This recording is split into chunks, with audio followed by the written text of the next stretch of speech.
안녕하세요. 법무법인 정의의 김유경 변호사입니다.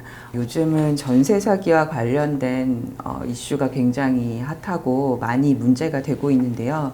그만큼 많은 세입자분들이 여러 가지 수법으로 피해를 보고 있는 것이 사실인 것 같습니다. 이렇게 최근에 문제가 많이 되고 있는 전세 사기와 관련해서 새로운 유형 중에 하나는 전세 계약을 체결할 때 집주인이 사실은 이 부동산과 관련해서 세금을 체납한 부분이 있는데 그에 관해서 알려주지 않고 계약을 체결했기 때문에 보증금에 대해서 임차인 분들은 확정일자를 받았으면은 어느 정도 부동산에서 최우선 변제를 받을 수 있을 것이라고 생각해서 안심을 하고 있었더니 알고 보니 그 부동산 관련해서 조세 체납 때문에 먼저 배당을 받아가는 선순위권자가 있어서 문제가 되는 사례가 있습니다. 이러한 문제가 발생하는 이유는요. 보통 우리가 알고 있는 일반적인 가압류라든가 근저당권 설정 등기 같은 경우에는 등기부를 다들 확인해 보셨을 테니까 아시겠지만 등기가 담보하고 있는 채권액이 얼마인지 표시가 되어 있습니다.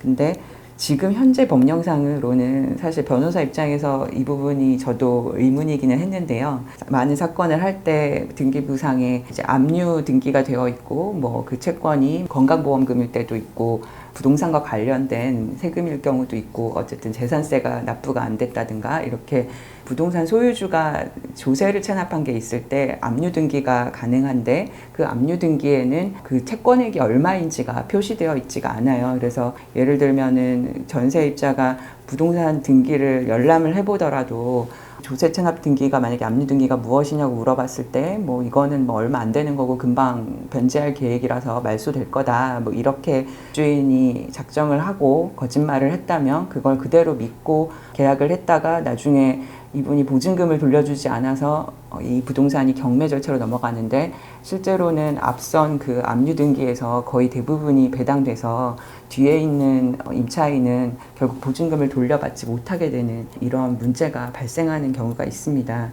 그리고 사실 문제가 되는 것은 부동산이 경매가 돼서 배당을 받는 데는 순서가 정해져 있는데 이 확정일자가 있는 임차인의 보증금보다도 더 순위가 빠른 것이 당해세라고 해서 그 부동산과 관련해서 부과된 세금에 대해서 그 체납이 있어서 그 당해세에 더 우선순위가 있거든요. 그래서 물론 이제 소액 보증금 소액 임차인인 경우에는 보증금층의 일정액이 더 최우선 변제권이 있는데 이 금액은 당해세보다는 먼저 선순위로 받을 수 있게 되지만요. 네, 소액 임차인이 아닌 경우에는 확정일자가 있는 경우에도 자신이 알지 못했던 사실 파악하기가 어렵죠. 그 부동산에 관련해서 이미 조세가 납부가 되어 있지 않아서 밀려 있을 경우에는 나중에 경매가 넘어가게 되면은 그 앞순위에서 조세채권액이 먼저 배당이 되기 때문에 실제로 보증금을 완전히 돌려받지 못하게 되는 경우가 발생할 수 있습니다. 사실 이게 굉장히 문제가 되기 때문에 조세 체납액에 대한 압류 절차에 대해서 좀 투명성이 있어야 되지 않냐 이런 얘기가 많이 나오고 있습니다. 나오고 있는 의견으로는 압류 등기가 되더라도 지금은 채권액이 표시가 안 되는데 향후에는 등기부에 표시가 되는 방향으로 해야 되지 않냐라는 의견이 있고요. 변호사 입장에서 생각할 때 이 부분이 크게 문제가 될 것 같지는 않고 여러 가지로 이해관계인들에게 정보를 제공해 줄 수 있기 때문에 지금같이 채권액을 표시하지 않는 지금 제도는 좀 바뀔 필요가 있다고 저도 판단이 됩니다. 그리고 혹은 만약에 전세계약을 체결하려는 사람과 같은 이해관계인이라면 소유주의 체납액이 있는지를 열람할 수 있는 제도가 마련되어야 되지 않냐 이런 의견도 있습니다. 이 건의 경우에는 사실 개인정보와 관련된 문제라든가 이런 부분들이 있어서 소유주의 동의를 얻어서 신청할 경우에는 열람할 수 있다 이런 제도가 생길 수는 있을 것 같아요. 그래서 지금 이런 부분에 대해서 문제가 많이 되고 있기 때문에 임대차 계약을 체결하시는 분들은 항상 주의를 하셔야 될 것 같고요.